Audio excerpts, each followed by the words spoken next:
1 Coríntios, capítulo 9, do versículo 19 ao 27.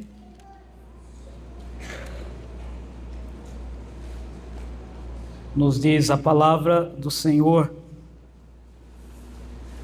porque, sendo livre de todos, fiz-me escravo de todos, a fim de ganhar o maior número possível. Procedi para com os judeus como judeu, a fim de ganhar os judeus. Para os que vivem sob o regime da lei, como se eu mesmo assim vivesse, para ganhar os que vivem debaixo da lei, embora não esteja eu debaixo da lei. Aos sem lei, como se eu mesmo o fosse, não estando sem lei para com Deus, mas debaixo da lei de Cristo, para ganhar os que vivem fora do regime da lei. Fiz-me fraco para com os fracos, a fim de ganhar os fracos. Fiz-me tudo para com todos, com o fim de por todos os modos salvar alguns. Tudo posso por causa do Evangelho, tudo faço por causa do Evangelho, com o fim de me tornar cooperador com ele.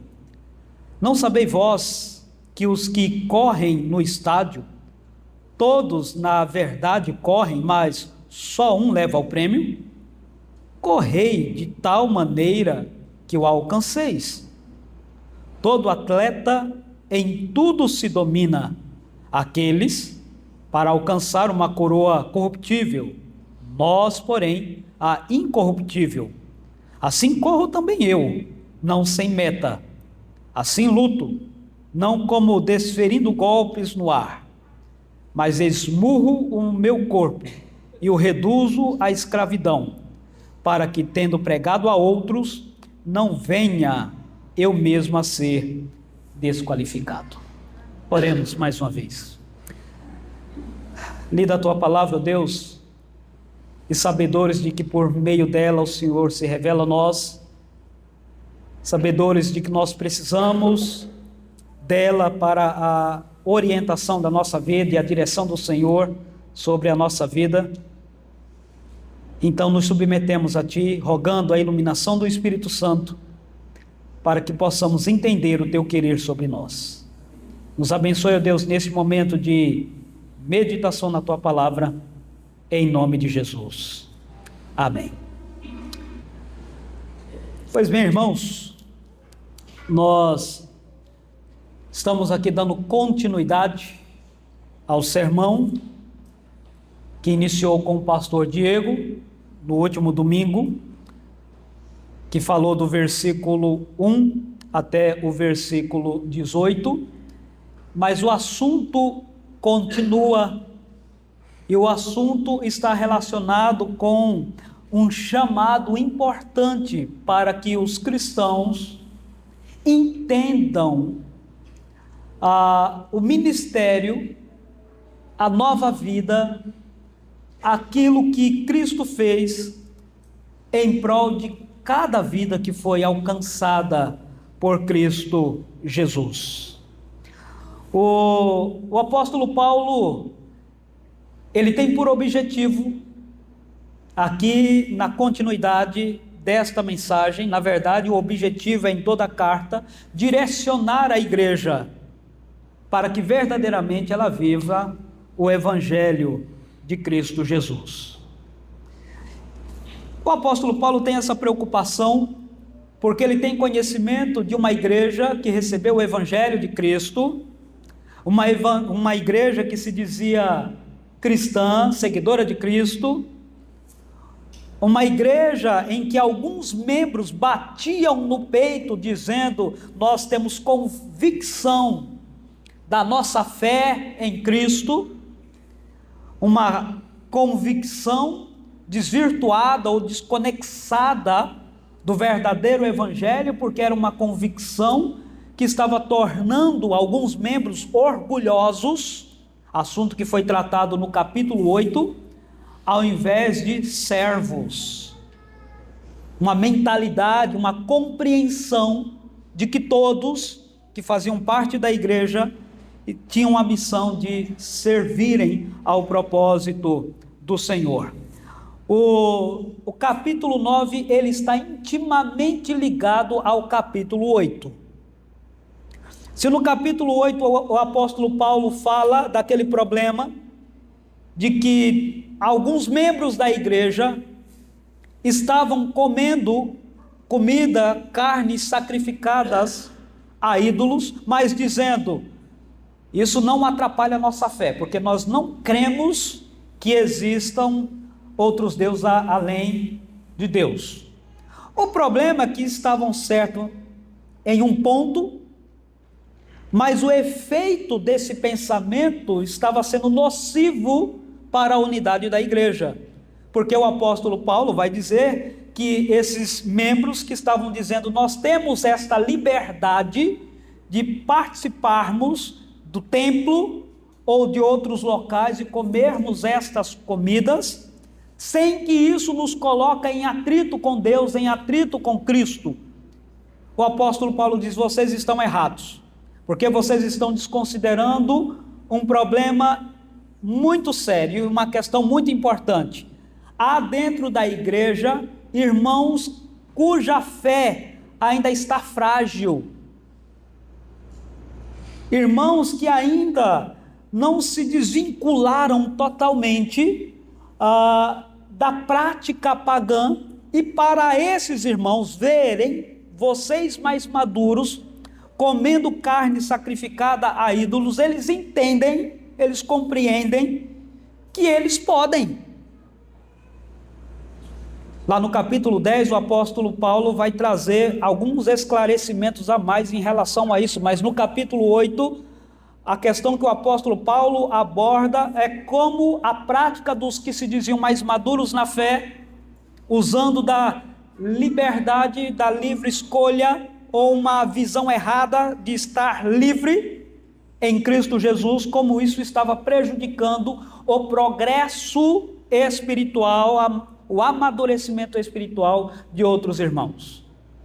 Então Paulo inicia o capítulo 9 se colocando como exemplo do que é alguém entender que tem a liberdade em Cristo Jesus, ou que foi liberto por Cristo Jesus, mas que usa esta liberdade para se abdicar dos seus direitos em prol do amor, do fortalecimento, da evangelização àqueles, fossem incrédulos ou fossem pessoas mais fracas na fé.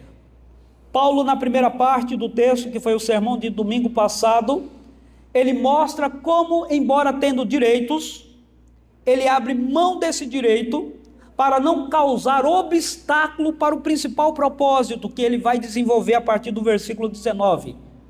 E o principal propósito é fazer com que, ou ser usado para que, outras pessoas conheçam o Evangelho de Cristo. E então chegamos aqui no nosso texto, em que o apóstolo Paulo vai falar de uma forma geral, ou bem pontual, que essa liberdade que ele tem é exatamente para estar a serviço do Evangelho de Cristo.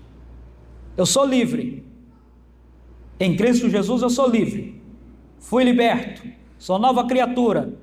Para quê? Para estar a serviço do Evangelho. E o que isso significa para nós e o que significou para a igreja da época? Algumas lições aqui para nós sobre esse tema, vivendo a serviço do Evangelho. Primeira lição aqui para nós: quem vive a serviço do Evangelho vive uma liberdade que nos torna servos. Quem está a serviço do Evangelho vive uma liberdade que nos torna servos.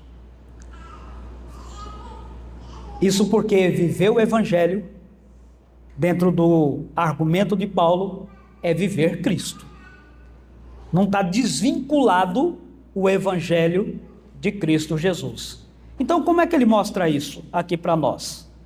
Nós temos aqui do versículo 19 ao versículo 22, algumas afirmações do apóstolo Paulo que parecem nos dar alguns nós. Mas a gente vai tentar, pela graça de Deus e pela misericórdia de Deus, deixar o mais prático possível. Porque Paulo diz: porque sendo livre de todos, fiz-me escravo de todos, a fim de ganhar o maior número possível. Quando Paulo diz aqui, porque sendo livre de todos, a ideia de que Paulo está falando aqui é que ele não é uma pessoa que está amarrado a alguém na esfera terrena, que ele não é patrocinado por alguém, que ele não tem um patrocinador a quem ele tem que dar justificativas. Na verdade, ele foi liberto daquilo que o aprisionava, mas ao mesmo tempo ele diz: embora sendo eu livre de todos, eu não estou amarrado a ninguém, tendo que dar satisfação a ninguém, mas ao mesmo tempo fiz-me escravo de todos. O que é que Paulo está dizendo? Eu estou a serviço do Evangelho. Eu estou a serviço de Cristo. O apóstolo não está fazendo uma declaração específica por ele ser apóstolo. Ele está usando o seu exemplo para instruir a igreja de como ela deveria usar a nova vida, ou o que ele chama de liberdade. E então ele começa uma sequência dizendo, a partir do versículo 20: procedi para com os judeus, como judeu. Simplesmente ele está dizendo: irmãos, para ganhar o judeu, eu não me desviei da doutrina, não me desviei do Evangelho, não me desviei de Cristo, mas eu conversei com o judeu sendo eu um judeu. Então eu usei os argumentos do judeu, com o objetivo de conquistá-lo para Cristo. E ele coloca o judeu aqui de uma forma geral. Depois ele diz: para os que vivem sob o regime da lei, como se eu mesmo assim vivesse, para ganhar os que vivem debaixo da lei, embora eu não esteja debaixo da lei. Aqui ele está reduzindo um pouco mais o grupo, dizendo: para aquela turma que é muito focada na lei de Moisés, como é que eu me aproximei delas? Me aproximei delas fazendo uso da lei de Moisés, mas sem deixar de colocar como prioridade o Evangelho de Cristo, porque eu usei exatamente este recurso, este método para ganhar aqueles que estão submissos à lei. É por isso que ele diz: eu não estou debaixo da lei, no sentido de que eu sou observador da lei de Moisés ou da tradição para poder ter as bênçãos de Deus, mas o meu foco é evangelizar os judeus de uma forma geral, aqueles que estão apegados à lei. Então, Paulo não está dizendo aqui que ele se tornou uma espécie de camaleão, se acomodou ao contexto. Paulo está dizendo que ele usou os recursos sabiamente, sem abrir mão da centralidade do Evangelho, para que o Evangelho de Cristo alcançasse esses corações. E este é o sentido, inclusive, em todos os outros grupos que ele menciona aqui, que inclusive que ele vai falar aí dos sem lei, no versículo 21, ao sem lei, como se eu mesmo fosse não estando sem lei para com Deus, mas debaixo da lei de Cristo, para ganhar os que vivem fora do regime da lei. O que Paulo está dizendo aqui agora, ele sai um pouco do grupo de judeus, dos ligados à tradição judaica, e agora ele fala do grupo dos gentios, dos que não eram regidos pelas tradições judaicas. Ele diz: eu conversei com essa turma como se eu não tivesse lei, embora eu estava sendo regido pela lei de Cristo. E aí ele finaliza dizendo que no versículo 22, né, ele diz: fiz-me fraco para com os fracos, com o fim de ganhar os fracos. Fiz-me tudo para com todos, com o fim de, por todos os modos, salvar alguns. Todo esse discurso o apóstolo Paulo está dizendo para a igreja, para falar o seguinte: eu não sou incoerente. É possível que alguns, segundo alguns comentaristas, dentre eles um comentarista chamado Gordon Fee, acreditam que Paulo estava sendo acusado de incoerência. Ele diz que é apóstolo, que é cristão, mas fica sentado com os judeus. Ele diz que é judeu, na perspectiva dos judeus, mas fica se relacionando com os gentios. A vida de Paulo é uma incoerência, e Paulo está respondendo: não existe incoerência na minha forma de proceder. Eu não estou sendo capacho de ninguém. Na verdade, eu estou sendo escravo do Evangelho de Cristo. O que vocês estão chamando de, ou que possivelmente estejam chamando de incoerência de vida, na verdade, é o meu projeto, é a metodologia para que eu alcance todos com o Evangelho de Cristo. Porque eu uso a minha liberdade não para arrogância, não para ganhar status, não para ser elogiado. Eu uso a liberdade, eu uso a minha nova vida, eu uso a minha vida cristã para ganhar a quem Deus colocar na minha direção. Eu uso a liberdade, a minha liberdade, sendo escravo do Evangelho. Isso tem tudo a ver com a pessoa de Cristo. O Cristo que veio do céu, que se torna servo, escravo, obediente até a morte, e morte de cruz. O Cristo que, conforme diz Paulo em Filipenses, esvaziou-se de si, para que nós fôssemos alcançados pela sua glória. O Cristo que veio e nos evangelizou com a paz bendita do Senhor, que viveu como se fosse uma pessoa qualquer, que não se expressou no seu ministério como Deus, embora sempre foi Deus, mas que viveu de forma simples, de forma humilde, e conforme ele mesmo diz: eu não vim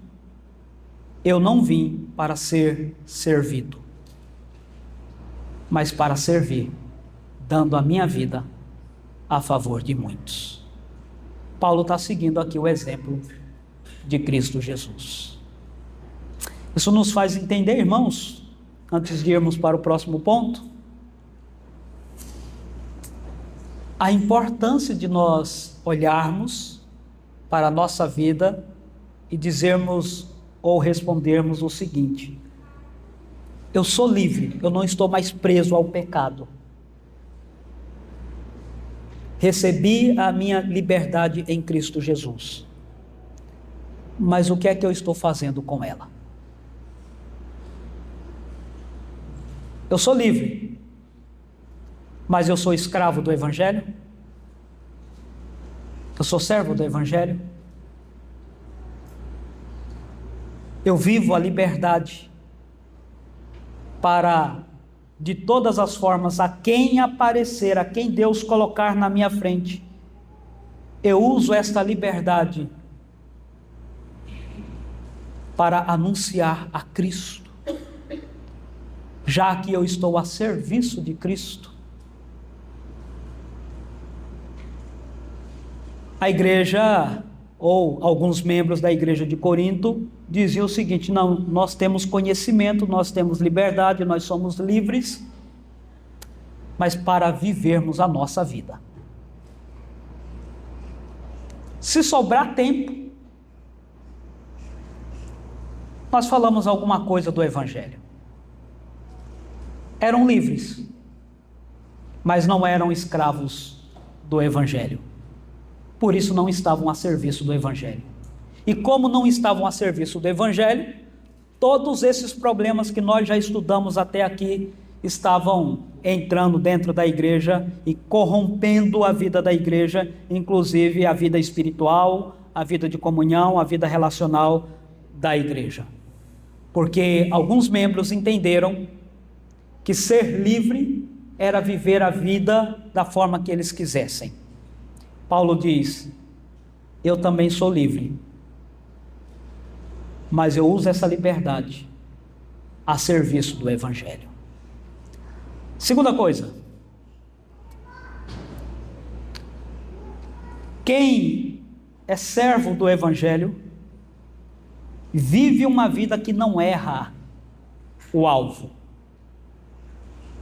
Versículo 23 a 24 nos diz assim: tudo faço por causa do Evangelho, com o fim de me tornar cooperador com ele.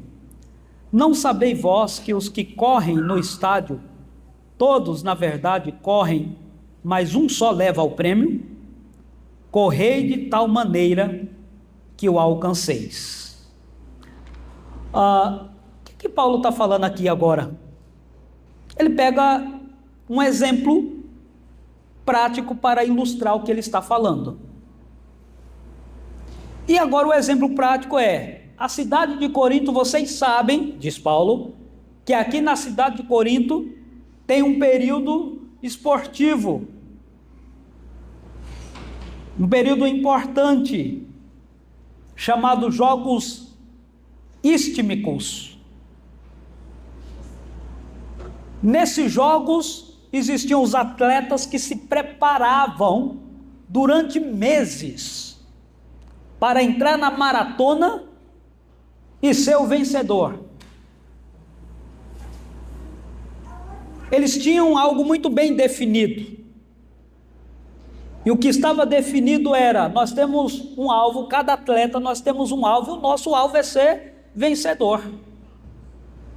O apóstolo Paulo usa esse argumento, esse discurso, ou esta ilustração, para aguçar na membresia da igreja, dizendo: vocês estão errando o alvo, estão vivendo uma vida cristã fora da rota. É como se estivessem correndo ao contrário da linha de chegada. Paulo está dizendo: vocês deveriam aprender com os atletas que são disciplinados. Inclusive ele fala isso aí também a partir do versículo 25. Todo atleta em tudo se domina, aqueles para alcançar uma coroa corruptível, nós porém a incorruptível. Mas preste atenção aqui na primeira parte do versículo 25, o atleta ele é disciplinado. Por quê? Porque ele não quer errar o alvo. O ponto de Paulo com a igreja é: quem serve ao Evangelho não erra o alvo. Quem está a serviço de Cristo não erra o alvo. Usando aqui as palavras do comentarista Ciampa, comentando sobre esse texto, ele diz que o Evangelho nos conduz a viver de tal maneira que chegamos num alvo cujo resultado é ganhar vidas para Cristo. Paulo está dizendo, e aí qual que é o link com o capítulo 8? Qual que é o link com a primeira parte do capítulo 9? No capítulo 8, alguns cristãos estavam vivendo totalmente despreocupados em serem bênçãos na vida de outros, contribuindo inclusive para o fracasso espiritual deles. Na primeira parte do capítulo 9, Paulo fala que ele abre mão de muita coisa, daquilo que era de direito, para que isso não servisse de obstáculo para alcançar vidas. O alvo estava muito bem definido: servir ao Senhor, viver para a glória do Senhor. Só que os membros da igreja não estavam, alguns membros, melhor, da igreja, não estavam entendendo isso. E nós temos lá em Filipenses capítulo 3, versículo 14, Paulo falando algo interessante. Ele diz: prossigo para o alvo. Prossigo para o alvo. Ele não está falando aqui aos filipenses tão somente dele, de uma meta dele, pessoal dele. Ele está ensinando os membros da igreja em Filipos como eles deveriam se comportar. Seguir o alvo. Que ele também continua: para o prêmio da soberana vocação. Soberana vocação significa que fomos soberanamente vocacionados para uma missão. E a missão é exatamente viver o Evangelho de Cristo. Repito, viver o Evangelho de Cristo significa viver Cristo. Isso é muito importante para nós, irmãos. Não tem problema nenhum nós termos alguns alvos na nossa vida, algumas metas na nossa vida, alguns almejos na nossa vida. A Bíblia não nos proíbe de fazermos isso.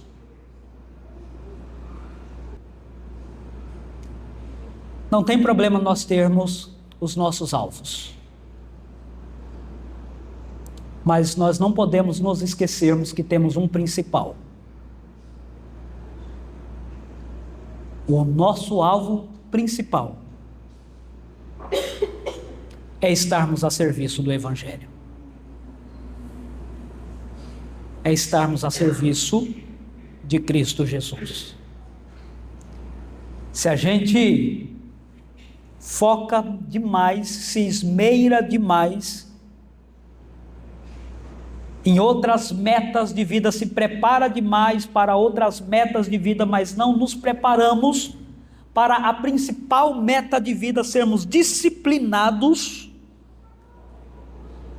para a maratona que nos conduz para Cristo Jesus, nós seremos cristãos fracassados, deficientes, e daremos brechas para que o orgulho, a soberba, entre no nosso coração. O nosso alvo é nos aproximarmos de Cristo. Quanto mais nos aproximarmos de Cristo, mais entendimento de servos nós temos sobre a nossa vida. E isso nos livra de comportamentos orgulhosos que prejudicam inclusive a caminhada daqueles que estão à nossa volta. Terceiro e último, quem está a serviço do Evangelho vive uma vida que valoriza o prêmio não perecível. Versículo 25 ao 27. Todo atleta em tudo se domina. Aqueles para alcançar uma coroa corruptível, nós, porém, a incorruptível. Assim corro também eu, não sem meta. Assim luto, não como desferindo golpes no ar, mas esmurro o meu corpo e reduzo a escravidão, para que, tendo pregado a outros, não venha eu mesmo a ser desqualificado. De qualquer forma, esse segundo bloco, ele continua ainda ao bloco anterior, reforça aquilo que nós já falamos no segundo ponto, mas eu quero destacar aqui, em especial, o versículo 25. Quando ele diz que o atleta em tudo se domina, ele diz, aqueles ele se refere aos atletas comuns de Corinto, para ganhar uma coroa corruptível. Nós, aí ele nos coloca na mesma categoria de atletas, porém, para ganharmos uma coroa incorruptível. Os irmãos, lembram que agora há pouco eu falei que essa turma se preparava e se preparava muito bem para a corrida, para a maratona, fazia os exercícios, porque o alvo era chegar em primeiro lugar. Ninguém se preparava para chegar em quinto lugar, sexto lugar. A turma queria chegar e ganhar o prêmio. Muito labor. E quando ganhava o prêmio, existia uma sensação de autorrealização muito grande no atleta, tanto daquela época como nos dias de hoje. Não é tão diferente. Quando a gente tem algumas conquistas, nos sentimos realizados. Só que Paulo diz que essa coroa, que causava tanto júbilo, que causava tanta alegria nos atletas comuns, ele diz que é uma coroa corruptível. E aqui a palavra coroa e o contexto histórico vai nos mostrar que essa coroa não era uma coroa aqui feita de metal, não era uma coroa de bronze, uma coroa de ouro, de prata. Essa coroa era feita de folhas, ou uma espécie de ramos, quase meio que, alguns acreditam meio que espinhento, mas o consenso comum era uma espécie de planta, de louros, que fazia lá uma espécie de coroa. A pessoa chegava na linha de chegada, qual que era o prêmio? Uma coroa de planta, de folha. Bom, o que acontecia em 2 dias, 3 dias? Murchava. Claro, a pessoa lembrava que um dia ela ganhou o prêmio. Mas se ela deixasse aquela coroa ali durante algum tempo, ela ia enxergar apenas um material seco, se desfazendo, sem valor algum. É o que Paulo chama de perecível. Mas para essa turma era algo extremamente importante. Paulo disse: gente, nós temos que valorizar a coroa que Cristo já nos deu, que não é perecível. E como que nós valorizamos este prêmio não perecível, que pela palavra de Deus, pela obra de Cristo, pela convicção de fé, nós já conquistamos. Temos um prêmio. Ainda não pegamos o prêmio definitivamente, mas em Cristo Jesus, a palavra nos diz que já é nosso, porque Ele conquistou na cruz.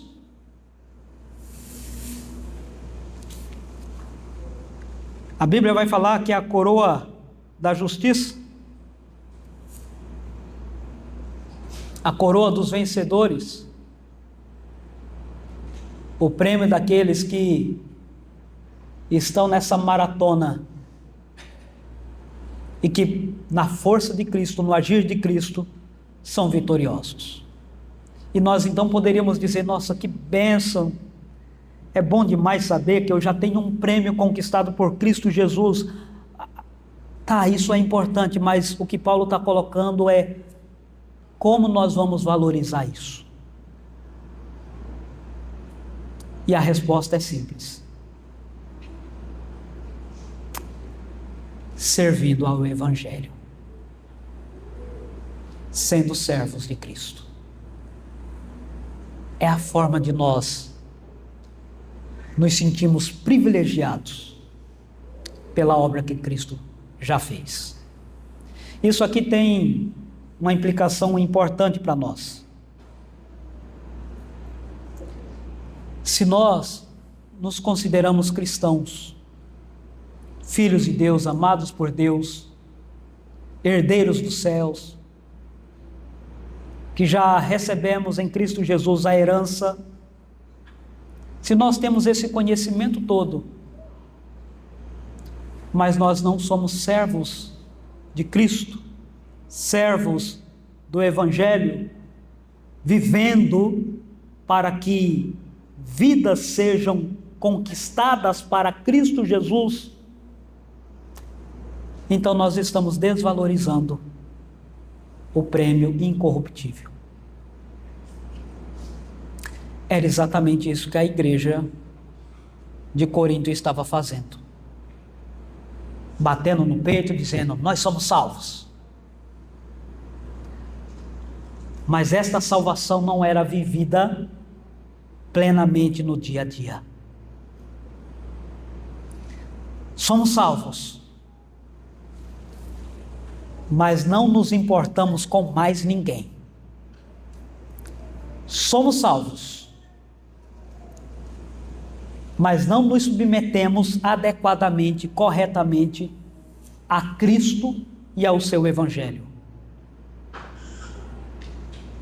Somos salvos, mas somos orgulhosos também. Somos autossuficientes. Somos cheios de nós mesmos. Paulo diz: eu sou apóstolo, fui chamado por Deus, não estou no ministério para ganhar dinheiro, estou no ministério para ser servo de Cristo, tendo como objetivo conduzir outras vidas a Cristo. Eu vivo a Cristo, diz Paulo, e ele ensina a igreja. Eu vivo Cristo me importando com as pessoas. Aqueles que estão do meu lado, que estão vivendo fragilidade na fé, eu vivo Cristo me colocando ao lado deles, sendo apoiadores, buscando fortalecê-los ou fortalecê-las, para que eles não fiquem atrás nessa maratona rumo à nossa jornada cristã. Eu sirvo a Cristo me importando com aqueles que estão vivendo na impiedade, na incredulidade, pedindo ao Senhor, orando ao Senhor, oportunidade para que eu possa falar do Evangelho de Cristo Jesus. Eu vivo a Cristo se esvaziando de mim e me enchendo do Evangelho. Quem se esvazia de si, à semelhança de Cristo, e se enche do Evangelho, se torna servo do Evangelho. E quem se torna servo do Evangelho e vive uma vida a serviço das pessoas. E estando a serviço das pessoas, automaticamente está a serviço de Cristo. Eu quero terminar dizendo o seguinte: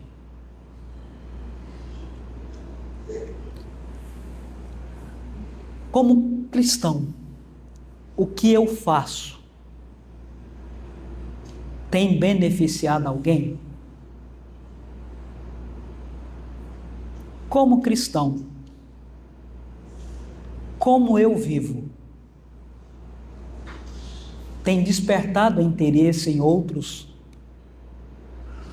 Não para que seja meu imitador, mas para que imite a Cristo? Eu preciso sair daqui com a seguinte convicção: Senhor, eu não sou como alguns membros dessa igreja aqui de Corinto,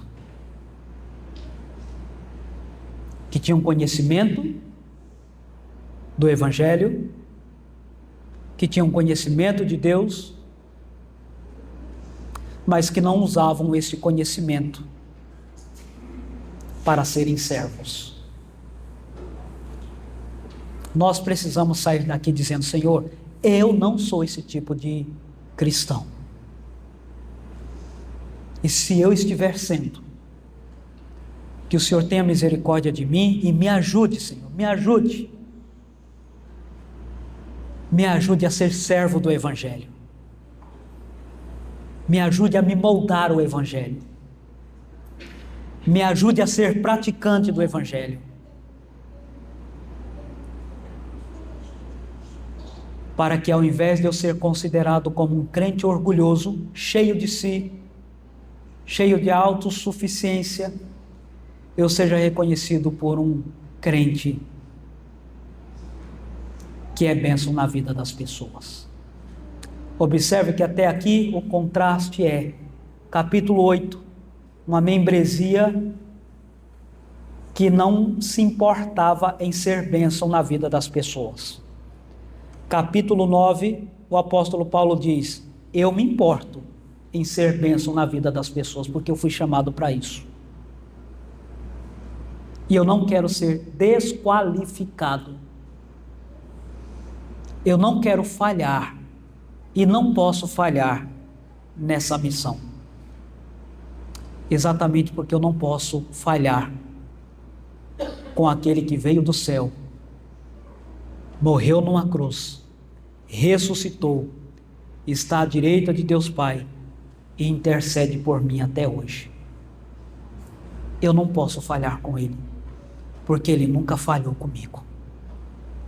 Que Deus nos abençoe e nos ajude a sermos servos do Evangelho, e assim seremos servos de Cristo. Vamos orar?